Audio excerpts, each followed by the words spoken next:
So today's program is being sponsored by a donation from Marquette Bank. We thank them for their continual support.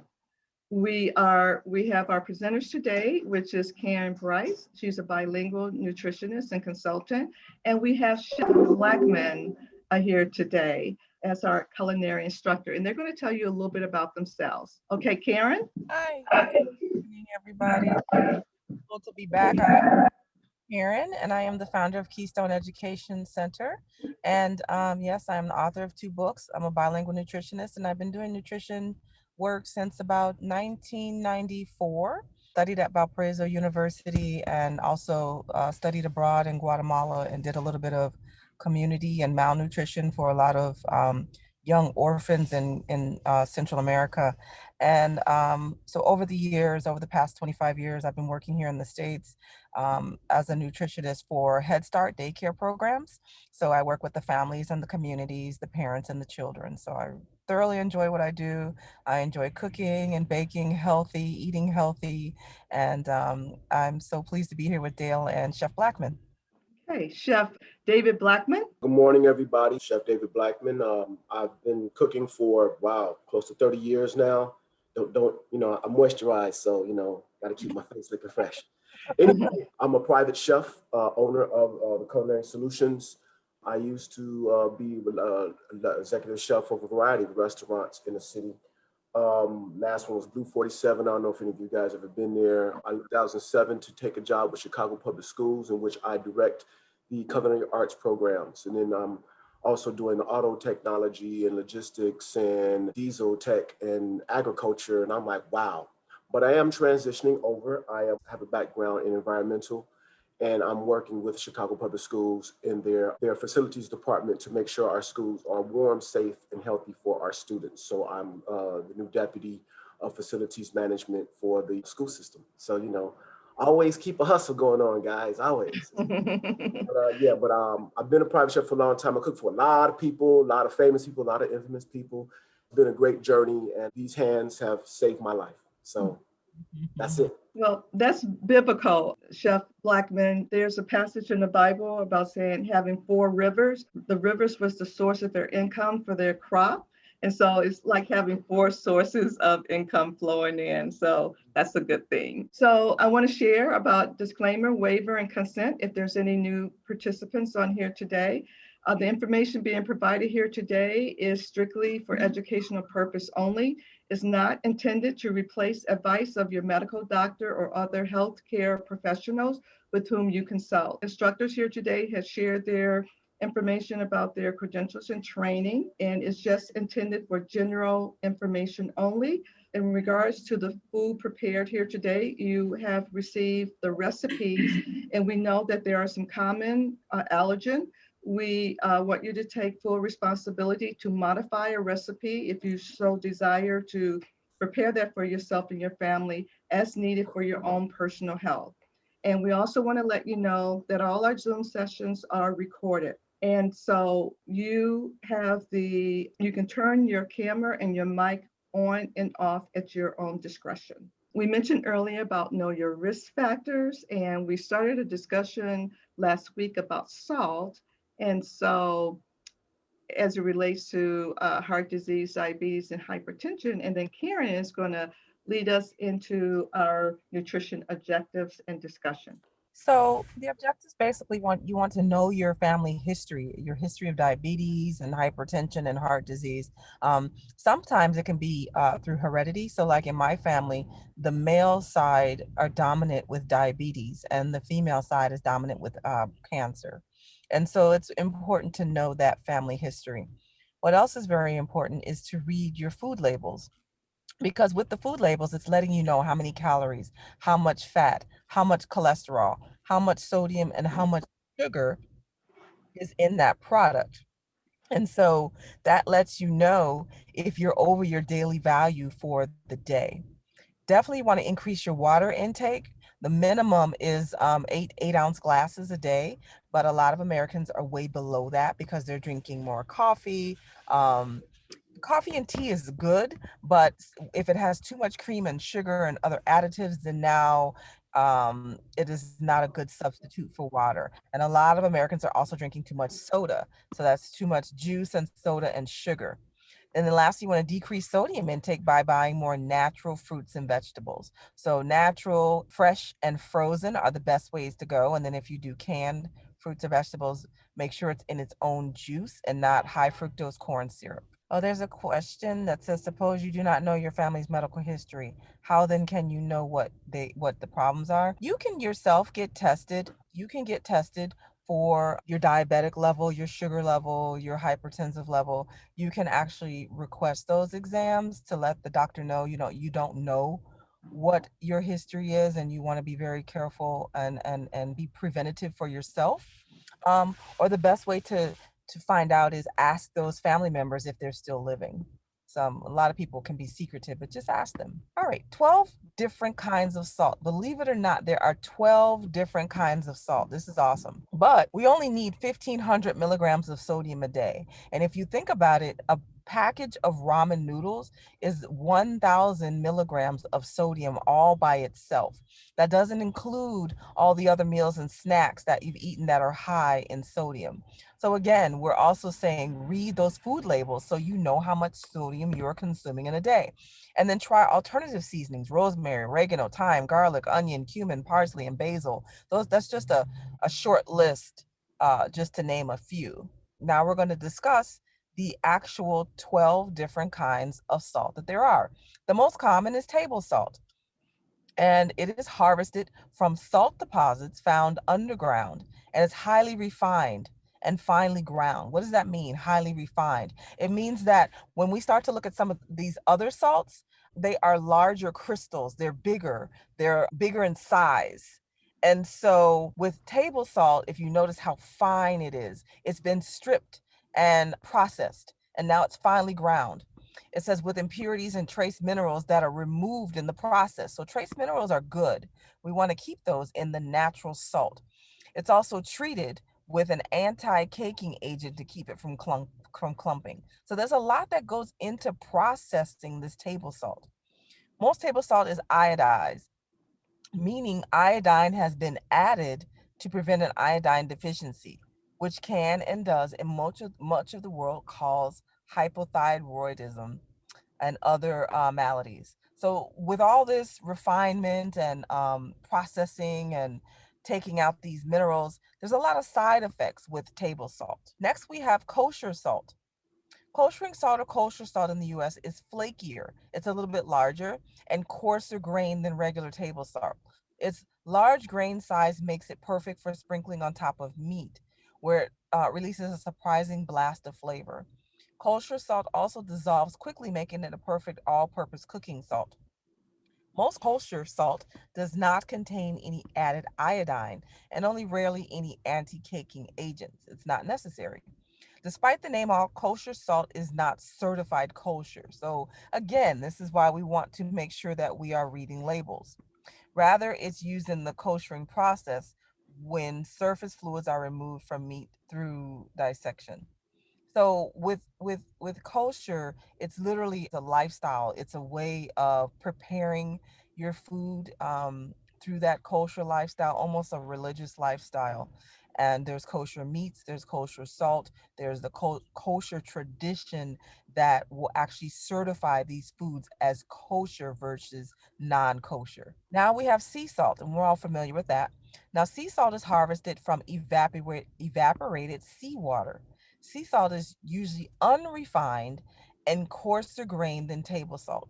It also contains some of the trace minerals where it is harvested, which would include zinc, potassium, and iron, among just a few. And also, sea salt can give a more complex flavor profile. So again, as you notice, from table salt to kosher salt to sea salt, the salts are getting larger in size and containing more natural properties. Sea salt is a pretty broad term as it includes some of the specialty salts described below, and you want to sprinkle it on top of foods for a different mouthfeel and bigger burst of flavor than table salt. Now we have pink Himalayan salt.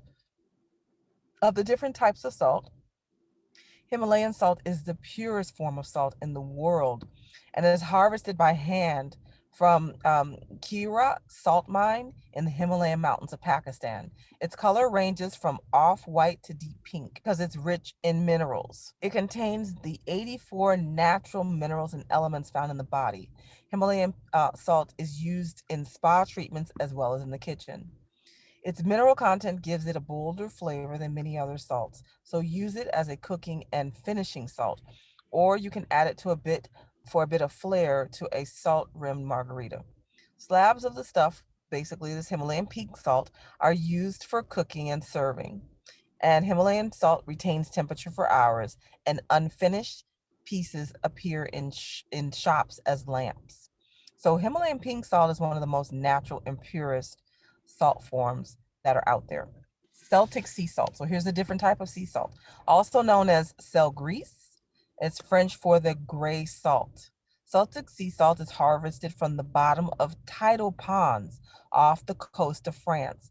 The salt crystals are raked out after sinking, and the mineral-rich seawater is extracted, and it gives the Celtic salt its moist, chunky grains, the gray hue, and a kind of like a briny taste. It's great on fish and meat as both a cooking and finishing salt, and is also good to use for baking. So, fleur de sel. The fleur de sel is literally flower of the salt. And fleur de sal is a salt, it's another sea salt hand harvested from tidal pools off the coast of Brittany and France. Paper thin salt crystals are delicately drawn from the water surface, much like cream, like it's taken from the top of the milk. This can only be done on sunny, dry days with a slight breeze. So this is interesting. This goes through a lot of drama and a lot of work. And it's done only with a traditional wooden rake. Because of its scarcity and labor-intensive harvesting, fleur de sal is the most expensive salt. So 5 pounds will run $80. That's a lot. So it's earning the nickname the caviar of salts. It retains moisture and has a blue-gray tint from its high mineral content and oceanic beginnings. If you can afford it, use fleur de sal as a finishing salt to add an impressive dash of flavor to meat, seafood, vegetables, even sweets like chocolate and caramel. Yes, so somebody said fleur de sal is great on chocolate chip cookies. I agree. Are there any questions, comments, and remarks? I did see a few in the chat. Let me so somebody asked about the ramen noodles. So it's not the noodles itself. It literally is. So this is a good question from Latrice. It is not the noodles, it is the packet that is contained in the ramen noodles. So when if you want to eat ramen noodles, my suggestion is to use a fourth or one half of the packet, but not the whole packet. But again, we want to read the food labels and make sure that you know how much sodium is in that packet. And And now, I like to add and add other things to it, like chop up some carrots, celery. You can add a little, well, we're plant-based, tofu or mindful chicken. So mushrooms, add some other things to it to give it flavor. yeah, Hmm. mushrooms, potatoes, leeks, onions. Yeah, Yes. Green onions. yeah, those are the best. Okay, Mr. Sylvester Boston, do we need the iodine that we get from the table salt? Um, Not necessarily. It's a little bit overkill, and so it's causing more of a hypertension than what we need. And people use table salt so much, it's too much. And we can get iodine from other natural sources. And next week when we come back, I can talk a little bit more about that. But when something is refined and then they have to add iodine back to it, or they have to add minerals back to it, or vitamins back to it, that means they have stripped them in the first place and now they're trying to add it back. And now this is not the best natural product that we can get everything that we need from. So the iodine from table salt is not as necessary as we think it might be. Uh, I want to add, they add the iodine because it's stripped from it. yeah, When we get our salts from the sea, iodine and all those trace minerals are already included because it's coming from the sea. And so that's one of the things that they do add back into it. They add because they found out when they processed the salt, people were getting thyroid problems and disorders. and And gout. so that's when they started to add iodine back into it. Thank you. And so next up would be Chef Blackman, David Blackman. So let's cook with Chef Blackman. Yay, yay. All right, and so here again is our, oh, I'm sorry, I didn't change the title. It should be our lunch menu. Cut and paste. And I'm sorry about that. Okay, so I am going to stop sharing. All right. Hey, well, let me see. What time is it right now? It's still morning. So good morning, everybody. You are in for a treat today because I took the day off just to play with you guys. So you know all about me from what you read and what you know, and probably Googled me. And hey, there you go. So we're going to do one, two. We're doing three things, even though the recipe has four things. They all come together. It's really three dishes. Okay. A lot of flavor, you know, because, you know, healthy food shouldn't be boring. It should be exciting and bright and flavorful. Okay. So first off, what I'm gonna do, I'm gonna angle this down so you guys can see my workspace. You won't see me that much. You see my hands. Okay. My cutting board. Looking good, looking good. All right. So first off, what I did was let's make our lemon ginger green tea. So I already boiled some green tea bags, lemon, and slices of ginger in the water, okay? And to that, I'm going to add my half a cup of agave nectar. I use raw organic agave nectar.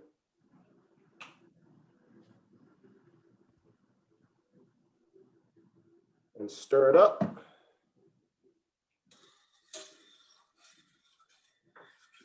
And so I let the bag seep in here for 10 minutes. You don't want to let them seep in too long. The lemon as well. The ginger could stay, but what's going to happen if you let the lemon and the tea bag stay in too long, they're going to get bitter and sour. So you want to take it out, okay? So take that out. Sorry, I'm off camera right now. My garbage can. I can't fit everything in my little small kitchen.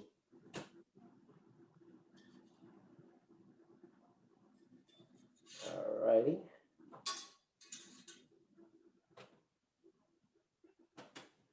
All right, so we have our tea. It's done. We put this in a container. We put it on standby. There was a question from Vita that asked, is agave better than the table sugar for diabetics? My, yeah. And my spin on it is the agave comes from the fruit. Both of them, the agave and the sugar, they're both processed. And so what I would do is just be mindful about the amount that is used in using those sugars. And Karen, I don't know if you'd like to add anything, or Chef David, to that question. I was gonna say it's low on the glycemic level. You know, we're talking about, you know, glycemia, and it's a low glycemic sweetener. You know, that's what I know about it. So that, honey, is natural. And when things are natural, I think that's number one, going towards a better state than things that are processed. But Karen, you know, jump on it, you know, tell them what's good with it. Yeah, so basically to piggyback off of that, it does have a low glycemic index. And what does that mean? So different carbohydrates and different sugars. And basically when you're talking about carbohydrates, it's all about sugars, and sugars will affect the blood levels.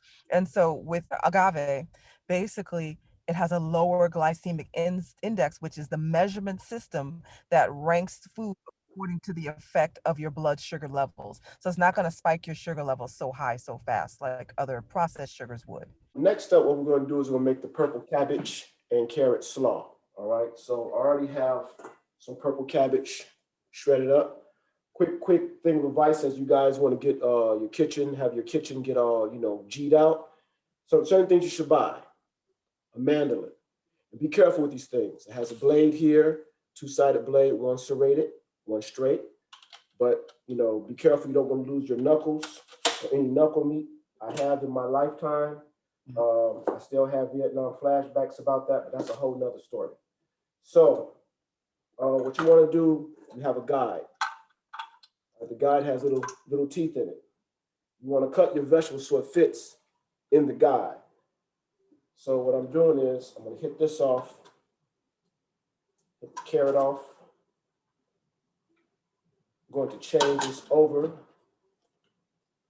Also on these things, it has a knob here you can turn that raises and lowers the blade, and it also has a thing where it has teeth. So if you want to cut, say, French fries, sweet potato fries, or you want to shred something, you can do that on here. If you have a box shredder, that's cool too. You know, I just like showing off my gadgets. So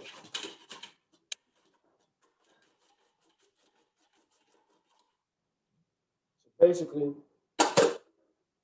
we have some shreds of carrots. So see how that is? It's magical. I feel like one of those infomercials. You know, this is the Zip All 2000. Matter of fact, I think this started out as an infomercial, guys.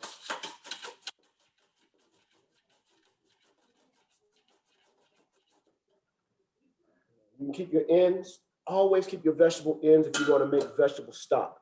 Don't throw away your ends, okay? Put it in a bag, put it in the freezer. Celery, onions, peppers. Put it in with some peppercorns if you have your chicken. If you know, I know we're doing vegetarian today, but you know, when you're making stock, you can also make vegetable stock as well.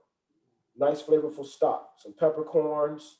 Cook it until it's like good and mushy, and then you strain it, and then you can save it in the freezer. Okay. I'm gonna turn back later for my other thing. So we have carrots and we have cabbage. To that, we want to add our 3 tablespoons of rice vinegar. All right. Now, we're talking about wanting to cut back on salt and everything. Acids like vinegar is a great way. Lemon, citrus acids, things like that is a great way to cut back on those items. All right, now, sugar substitutes. I'm using Trivia. I also use monk fruit, but I couldn't find monk fruit last night. So if I can't find monk fruit, I would use Trivia. Sorry, I'm saying it correctly. And today I'm going to add 1 teaspoon of sugar. Because as red cabbage, I like to use a glove. It's always good to have a box of gloves in the house. In this day and age now, everybody has a box of gloves, right? And I'm going to just massage all this around. Chef David, I have a question. The monk fruit, I haven't tasted it like isolated. I've tasted it in food. Does that have a sweet taste to it? Yeah. I mean, So, to the tongue, it has a sweet taste to it. When you try it out, it's like, oh, okay, this is pleasant, you know. okay, It kicks off the things that your mind's going, oh, I think this is sugar. And I mean, that has an adverse effect because sometimes your body, if you're diabetic, even if you're doing sugar substitutes, your body's like, oh, sugar, we got sugar. And so it's going to like, you know, it thinks it's fat. So you okay. got to be careful on sugar and substitute sugars, period, your intake of both those items. But I was just doing some quick research on the sugars, and the monk fruit came up as being lower than the agave for the glycemic index. So that may be something to investigate for those who are diabetic or who wants to cut down on actual sugar intake. And then what about stevia, Chef? Have you worked with stevia? Does that work well for you? with this, the Trivia has stevia in it. Okay. Yep. So this is another thing, you know, so it's a sweetener that comes from the stevia leaf. Gotcha. Mm-hmm. And just a little bit goes a long way. So don't think, oh, I need a cup of this. No, you need like a tablespoon when it says a cup. So you gotta know there's a certain type of um, you gotta make a certain transition from what it says from what you need. So 2 tablespoons in a gallon of tea instead of 2 cups of sugar to sweeten it. And that's pretty much all you need. This stuff goes a long, long way. Now, too much of it also can soften up. Well, I don't want to talk about it. I'm cooking, but you got to be careful. You don't eat too much of this, you know, because it can. Yeah, I ain't gonna talk about that. That's kind of gross. I know we're grown, but I want to talk about using the bathroom and stuff like that. We're cooking, right? I got to get you guys in the mood for food. All right, so I want to do the peanut sauce. Okay, so we got here is half a cup of unsweetened peanut butter. Tamari. Now, what's tamari? It's soy sauce, Okay, but this is a gluten-free soy sauce. Also, this is reduced sodium. Okay, so you want to look for reduced sodium tamari, Tamari. All right. And this amount, it's more gluten-free than has all the wheat and everything. Soy sauce is also made with wheat beyond using soybeans. They don't use wheat with tamari. So it's just, something to add in. And it's also vegan, but so is soy sauce. Okay. And we're going to add in 1.5 tablespoons of that. Then I want to go to my vinegar. 1 tablespoon of the rice wine vinegar. Chili sauce. Read the labels on your chili sauce. Some chili sauce has salt. This one does not, this company. All right.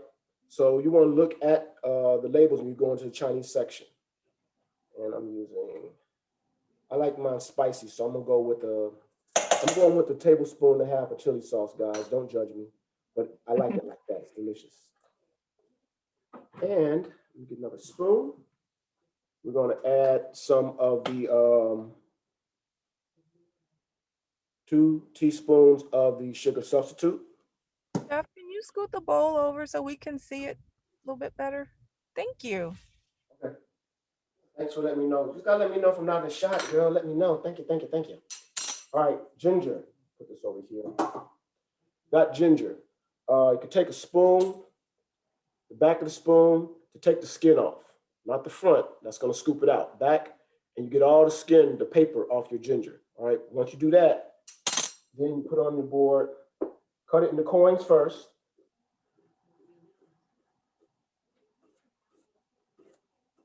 Remember, you have a knife. This is not a race. You don't have to be all fancy like you see on television and stuff like that. Take the coins, come this way with them.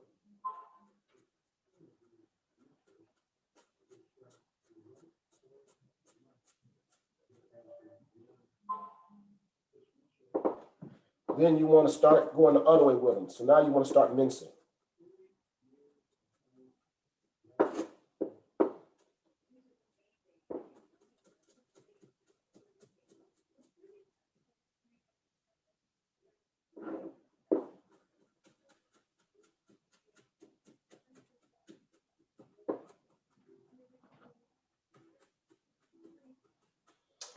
Karen, is ginger a good anti-inflammatory? Yes, it is. Ah. Definitely. So I try to follow more of an Asian diet in my flavor building, mainly because you don't see a lot of fat Asians. And also, you see a lot of old Asians. Also follow the Mediterranean diet, same thing. Don't see a lot of fat people from the Mediterranean area, from the Middle East and such. And they also live a long, long time in those mountainous regions.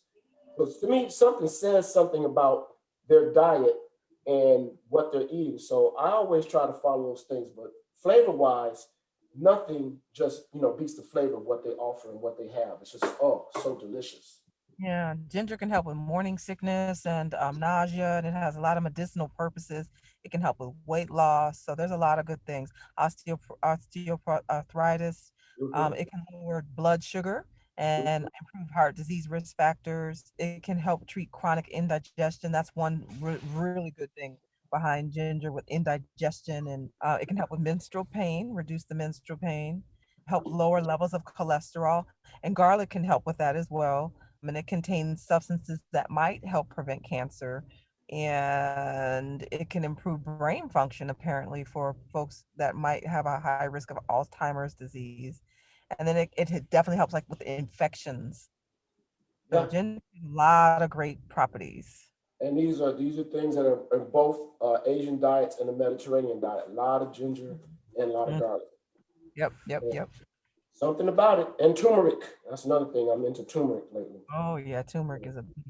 I have joint issues as well. So Yes, yeah. I'm putting a fine mince on like 3 cloves of garlic. It says 1 clove, but again, you can adjust this to how you like it spice wise.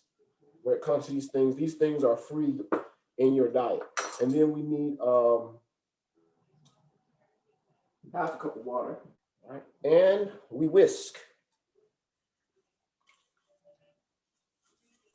Smells How great. much water did you add, Chef?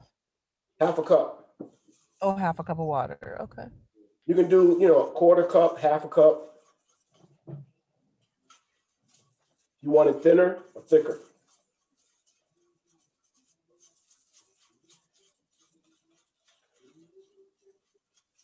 And we discussed that if anyone has any allergies to peanuts, there's some other alternative that they can make a sauce. And Like sunflower oil, almond butters. So there's different nut butters you can use, cashew butters. There's even a vegan peanut butter. oh, that's a new one for me. I I haven't heard of stared that at it one. for a long time. And to be honest, I just didn't want to drop all that money on it, Mm-hmm. And I know that's another thing we talk about. Why are things so expensive? Especially when it comes to vegan items and when it comes to, it's because they go through a lot of processing. Not, I don't say we don't have to say that bad word processing, but they have to go through some other steps to keep them that way, keep them and then make them shelf stable. And the companies aren't big companies. Those big companies that are able to sell you food at cheaper prices, well, they're able to mass produce that type of stuff, and they've been doing it that way for a long time. We've allowed them to feed us that way for a long time. And so it's hard when you got a small mom and pop company, and that's what they've been doing. It's hard for them to stay up with, the rest of the industry. It really, really is. So that's why it costs more money. But yeah, yesterday I was feeling like, oh, why should vegan peanut butter cost $9? So it's just, I got a little kind of, Yes. yeah. Okay, so we have the peanut butter, we have the carrot slaw. Let's work on the salad. Okay, we're gonna work on the salad next. All right, or should I jump into the lettuce wraps? I'll let you guys decide which one you want to see first.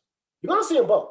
So This stuffing here goes with the lettuce wraps that you just made, right? Or is this for the salad?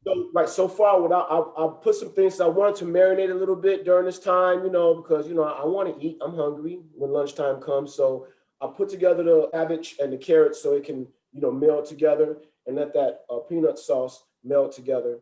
Then I can make, because putting together the lettuce wraps, it's relatively quick, and so I can make the salad. I'm gonna make the salad next. Yeah, I'll make the salad Yeah, sounds good. because then that'll be ready. And then the wrap is you're just layering all the things together and it's done. Correct. All right, so have here some washed baby spinach. Brussels sprouts. Brussels sprouts, I'm loving that Brussels sprouts is having their day in society, because for a while, I've been loving Brussels sprouts for quite some time. And when people frown at them, but now it's hard to find Brussels sprouts on the shelf. Now Brussels sprouts are the in vogue vegetable. Everybody loves them. And that's cool by me. Cauliflower is next, by the way. Cauliflower is the next vegetable that's getting ready to have its day with society. But for a long time, Brussels sprouts just sat up in the produce section. No love. You're right about that. But I want to add, this is a new way for me to use Brussels sprout. I love them. I never thought about adding it to like an apple salad. Mm-hmm. I'm usually just using it as like a side dish, So to a meal. I'm slicing the Brussels sprout down this way, holding it firmly and slicing as thin as possible. After I got a flat surface, I turn it on the side, then I chop it thus. All right, I'll do another one for you guys. All right, down. I chopped off the old stems. I washed them first, and I chopped off that old brown stem and lay it flat. The leaves, leave the leaves whole if you want to. Put it right in the bowl.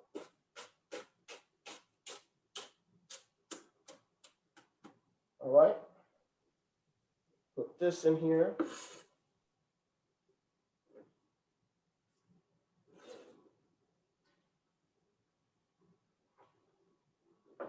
I'm gonna save the rest of these later. Wait, the leaves fell off. They want to come. They want to join the party. All right. You most definitely can join the party, little leaves. All right, we want apples. Got 2 apples. Now, some people use the apple core, you know, with the slicer, and they come down, they got to chop through it. This is a quick way to do it. Slice the apple in half. Slice the halves in half. Then lay it on the flat side, come in at an angle, remove that core piece. Again, angle, angle, angle. And I remove the core pieces, you know, away, the seeds and all. Then you got a flat side now, it's nice and safe. Do some slicing.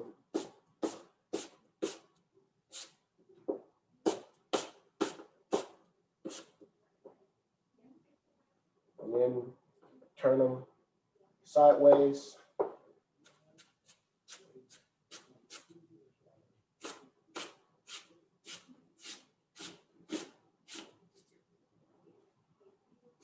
Okay, Chef, there's a question. They want to know what type of knife you're using.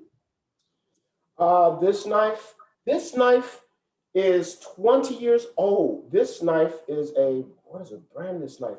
This is a Messermeister full tang knife. See how the metal goes all the way through the handle, 3 rivets.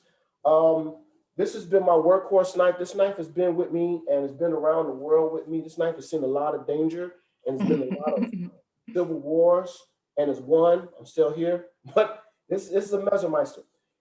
There are places you can go to buy your knives in open stock. I don't really recommend buying a whole set of knives, spending $300. You're probably only going to use your chef knife and your paring knife. Why spend all this money? You can go to, there's a place called Northwestern Cutlery. Now they're way north now. They used to be just in the west part of Chicago, but they just moved. They have a whole section where you can actually try out a knife, you know, grab it with your hand, see how it feels. Okay. And that knife, if it melts into your hand, that's your knife, you know. Vita asked, is it a chef knife that you're using? And is that a 10-inch or 8-inch? This is an 8-inch chef knife. Okay. Full time, yes. Chromium steel, 17, if people want to get technical with that. I have other knives if people want to see my knife collection. I'll be happy to show it off to you. It's like women in shoes. I have knives, so. That's awesome.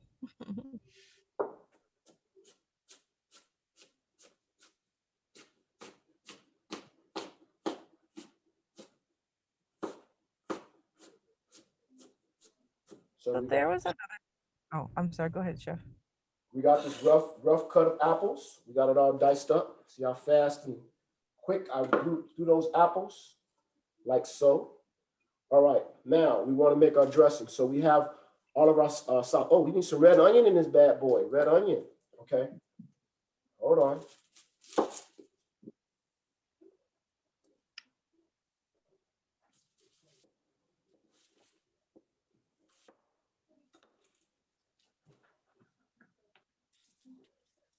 So remember, don't throw away your end pieces.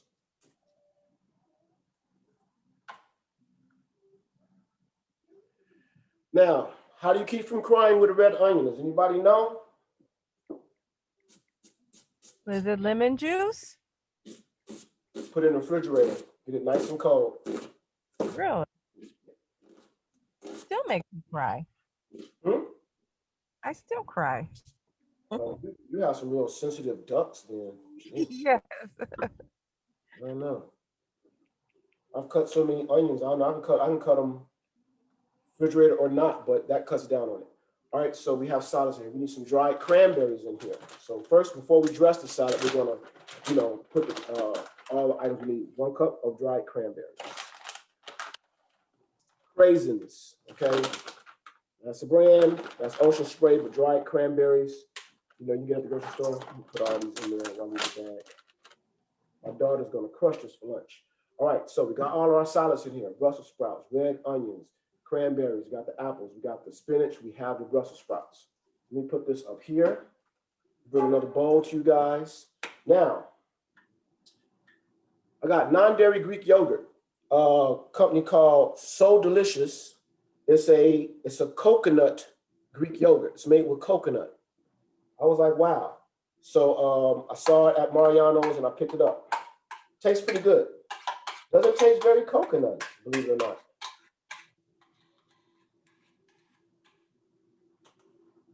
Add that. Lemon juice. I got a part 2, don't I? Correct? Yes, the recipe review The recipe review. Okay. and the plating. Let me go fast then. All right. Lemon juice, apple cider vinegar. Okay, there was a question, are cranberries high in sugar? And Well, go ahead. another question is, can you use Granny Smith apples? Yes, Granny Smith apples. I use Fuji apples because they're sweeter. I like that punch of sweet with all this, you know, this dressing that goes on. Granny Smith apples are tart, but they're quite delicious as well. So it depends on how you want that to go in that flavor profile. As far as cranberries, they can, well, dried cranberries, they can contain a lot of sugar because they're so tart. And, you know, most dried fruit has sugar in it, but cranberries you'll find will have more because they're so tart and they're trying to balance that, the tartness and the sweetness. So it depends. It literally depends on what kind of cranberries and dried cranberries you're using. And again, you want to read the food label. I find that I can find no added sugar to my cranberries when I buy them from the health food store. In the grocery stores, they have the added sugar, but the health food store, they will have, you know, dry fruit without added sugar. Yes. And there was a question a little bit earlier I just want to touch on real quick. Someone asked, is the Himalayan salt the same salt as found in the Pink Lake in Senegal? And no, those are two different types of salts. I believe the Pink Lake in Senegal is even more saltier than Himalayan pink salt. That doesn't mean the sodium content is higher. It just naturally has a higher saltier taste, but they are from two different regions and they are harvested differently as well. So I'm gonna add that dressing in. I added some garlic powder and black pepper to the dressing. I know we're talking about cranberries being sweeter and so forth and so on. Again, with the gloves, you got all this color, you got all this texture going on right here, and flavor. Right now, I'm heating up my pan, my skillet, so I can throw together the quinoa tacos. I'll leave this in a bowl and I'll plate it up later as I was instructed to do so. All right, quinoa. One thing with quinoa, what you want to do is you want to rinse your quinoa off first. Follow the instructions on the bag. You should have one of these in your house. Pour the quinoa in there and run it under cold water until the liquid's no longer beige. What happens is when quinoa gets dry, it gets this powdery substance that protects it actually from birds eating it. And you want to wash that off because you don't want to get that bitter flavor as well. All right, in my pan, I'm adding in sesame oil. I'm going to add in my lentils. I cooked my lentils.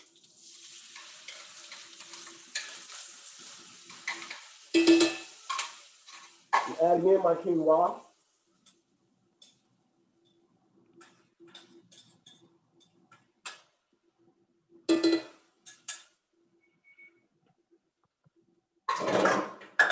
Get a bigger spoon.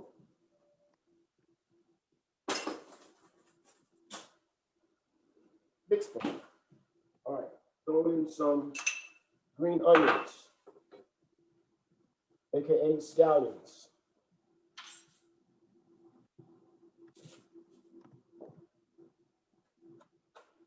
cilantro.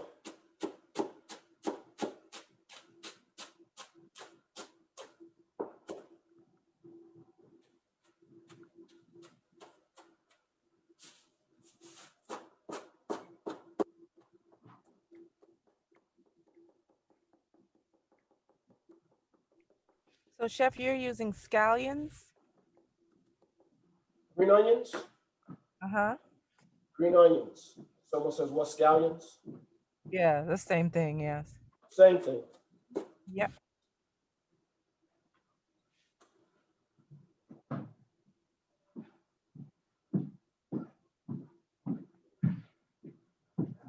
How long will this salad last in the refrigerator? What you want to do is when you get it, roll it around a dry paper towel. Keep it on in one of your driest areas of the house. Okay. I mean, not the house, in the refrigerator. All right, half a cup of soy sauce. When I say half a cup, I meant quarter cup of the tamari. All right, in there we got that. We have the cilantro, we have the scallions. We need some garlic.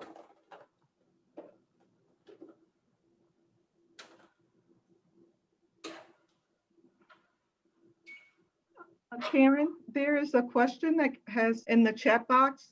Oh, Maybe during your session that you can talk a little bit about your cookbook. oh, sure. Okay, so it's called Karen's Exquisite Cuisine, and it came out in 2011. And it's a cookbook that is for all lifestyles. So it's basically a nutrition education cookbook where there is roughly about 100 pages of nutrition information first.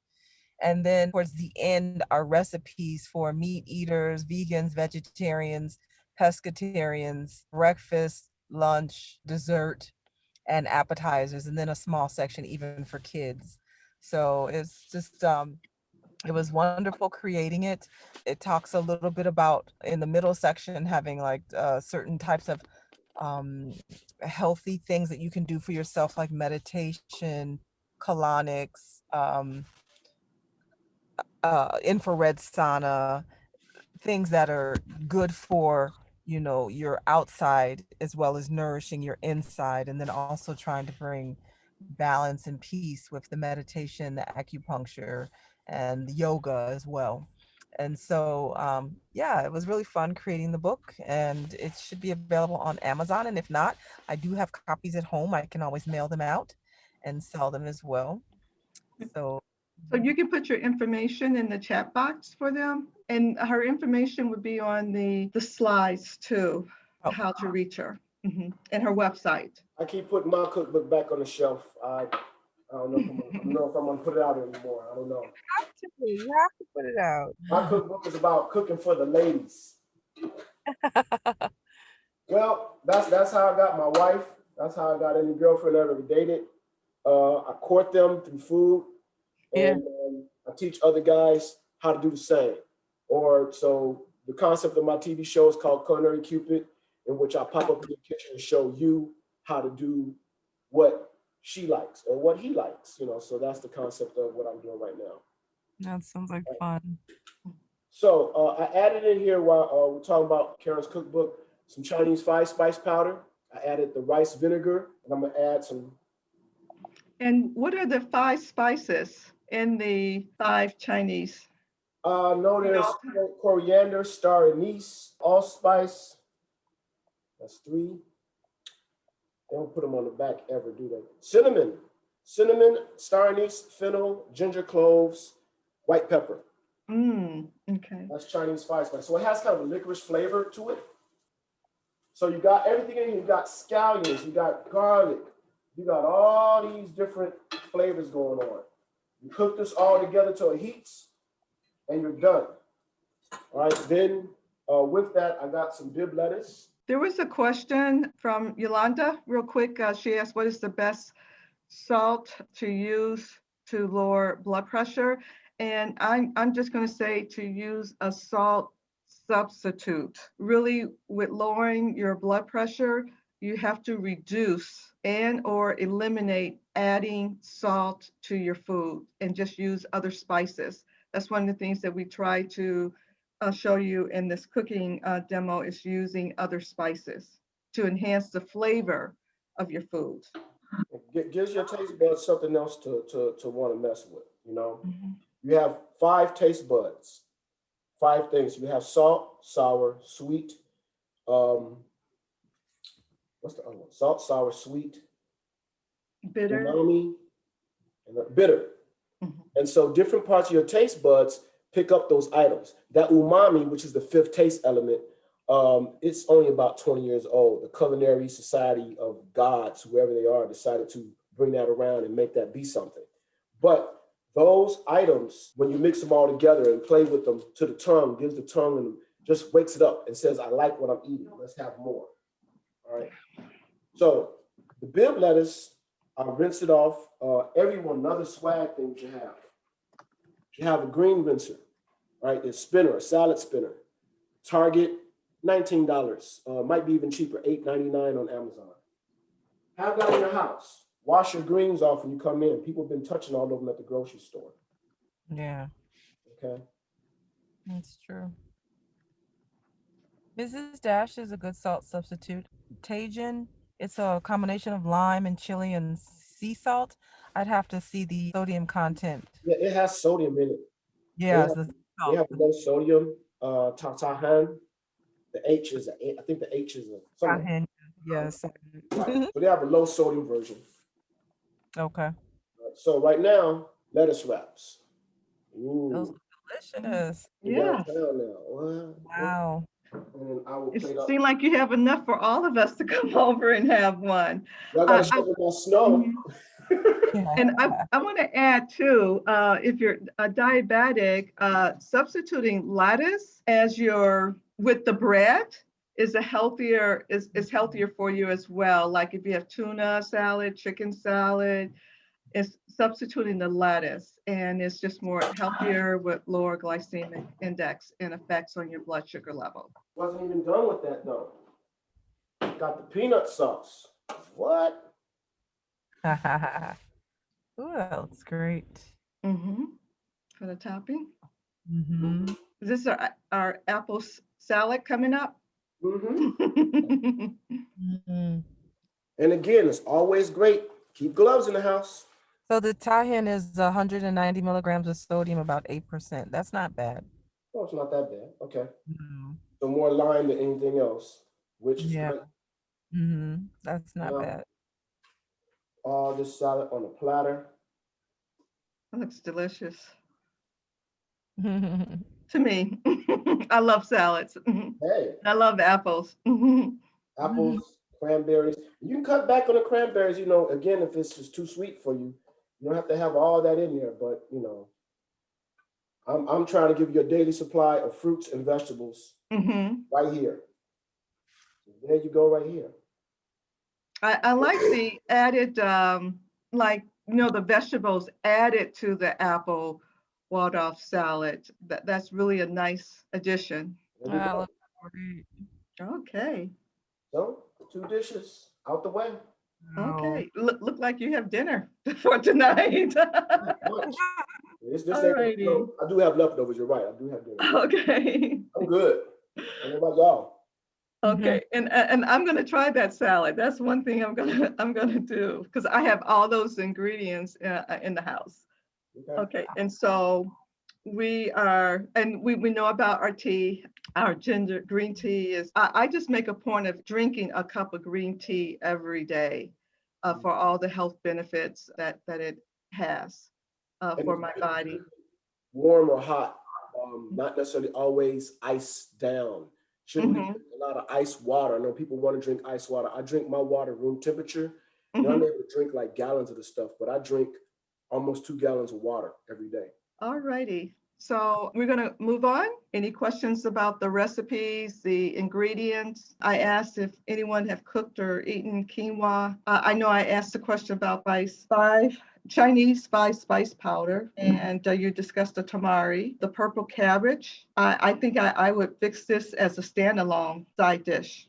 And these are great. The cabbage, the Brussels sprouts, the carrots, these are great winter vegetables. And of course, apples is a great winter, fall and winter fruit. It really is good year round. I'm gonna mess with y'all emotions. I'm gonna have me a taco now. Okay. Any questions on the peanut sauce? We talked about the substitutes. You know, if you're allergic to peanuts, The salad, make a peanut butter. lemon ginger, and we saw our plating. Okay, thank you, Chef David. If you know how to do those reaction, I think we should give them a thumbs up on this lunch menu. Okay, and so we're going to continue our mealtime discussion. I just wanted to give a time check. It's 12:16. And okay, we're continuing our salt discussion. Okay, so we have what's called black salt. Kala namak is another type of Himalayan salt that's packed in a jar with charcoal. Now, this is different. Charcoal, herb seeds, and bark, then fired in a furnace for a full 24 hours before it's cooled, stored, and aged. So you can see this process is definitely different. And this gives the Kala namak its reddish black color, its pungent, salty taste, and a faint sulfurous aroma of eggs. I don't know about that one. It's often used in vegan and vegetarian dishes to give egg-free dishes that taste of egg. Next slide. Flake salt, harvested from salt water through evaporation, boiling, or other means. Flake salt is thin and irregularly shaped with a bright, salty taste and very low mineral content. The shapes means the crunchy flake salt dissolves quickly, resulting in a pop of flavor. Of the different types of salt, using this one, it would be used as a finishing salt, especially on meats. Black Hawaiian salt is also known as black lava salt. This Hawaiian salt is a sea salt harvested from exactly the volcanic islands of Hawaii. It gets its deep black color from the addition of activated charcoal. And the coarse grain and crunchy black Hawaiian salt is great for finishing in pork and seafood. Red Hawaiian salt, also called alalea salt. This is unrefined. Red Hawaiian salt gets its name from the color from the reddish, iron-rich volcanic clay alalea. Used for centuries in ceremonial ways for cleansing, purification, and the blessing of tools. Hawaiian salt is also great in the kitchen, adding an attractive finish and a robust flavor to seafood and meat, as well as traditional island dishes like poke and kawala, and that's a Hawaiian jerky. And we have lastly, I believe this is last, the slow smoked salt. Takes up to 2 weeks over a wood fire, usually hickory, mesquite, apple, oak, or alder wood. And smoked salt adds an intense and yes, a smoky flavor to the dish. Depending on the time smoked and the wood used, taste will vary from brand to brand. Smoked salt is the best different types of salt to use for flavoring meats and heartier vegetables like potatoes. So the smoked salt, I'll add really quickly, is good for when you want to make vegan greens, but give it that smoked flavor. And so you can get that smoky flavor from the salt without having to use ham hock or to get that smoky flavor. And if you realize over the years, traditionally salt has always been used as a preservative. So it helps to preserve foods as well. And there was something, Chef Blackman, that we talked about. You had mentioned something about salt on Monday. This right here is a spicy salt. So this salt was flake salt that was in caspium oil. So it's spicy. Wow. You need less of that because it has a kick to it. So it's in habanero caspium oil. So yeah, it's pretty banging. So we were talking and we were planning early this week, and I was telling everybody what I learned when I went to the spice place. Is anyone ever heard the term, he's worth his weight in salt? Yes. Salt was the original form of salary that people got paid in salt. So salary, S-A-L. She talked about Saul, fleur du sal, Saul this. So both in Spanish and in Latin, sal means salt. But people got paid in salt, but we still use the word salary to this day. But originally it was currency. So that's the thing now. Who knew that too much currency would be bad for you? Yeah, right. Having too much money could be bad for you too. Funny, yeah. You see? Oh, also mention, I'm a master scuba diver. So I've been diving for almost 30 years. I've traveled all over the world, and I do believe there's so many untapped resources in our oceans. Yeah. And as we find them, you know, people are taking sea moss like 40 going south now, things like that. So there's so much stuff going on in the bottom of the ocean that we've yet to discover. So stay tuned. But Yeah. Oh, pickling salt. That's the last one. Is used for pickling and bringing. Pickling salt does not contain any added iodine or anti-caking agents, nor many of the trace minerals of sea salt, which can usually cause an ugly discoloration of the preserved food. But pickling salt is pretty strong, and it kind of shrivels up the cucumbers and gives it that nice dill pickle flavor or that pickle taste. And I think that's it on all 12 different varieties of salts. Yeah. And I think the takeaway is I had made the comment, and this is just my own personal comment, that salt is salt. And we know that some salt are more healthier because they have more trace minerals and possibly from the region that they are mined from. But the bottom line is that we have to reduce the amount of salt since hypertension and our salt consumption is the driving force of hypertension that leads to heart disease, heart attack. Just every minute, and this is old information, it's probably increased, there have been 2 heart attacks and 1 person did not survive every minute. So we're on this form for 90 minutes. So that's 180 heart attacks somewhere in the world and 1 person did not survive. We have to reduce the salt. And my opinion is to eliminate it and get as low as possible. And Chef David, do you have some chef tips about getting a salty, more, you know, lively taste? so you can go to look at vinegars, balsamic vinegar, Rice vinegar? Mm-hmm. the rice wine vinegars, cider vinegar. Oh, cider Mm-hmm. vinegar. My goodness. I put cider vinegar in that dressing, that apple salad. The apple cider, apples going to come together and that onion's going to be in the middle like, hey guys, think about umamis, things like mushrooms and things like that when you're cooking.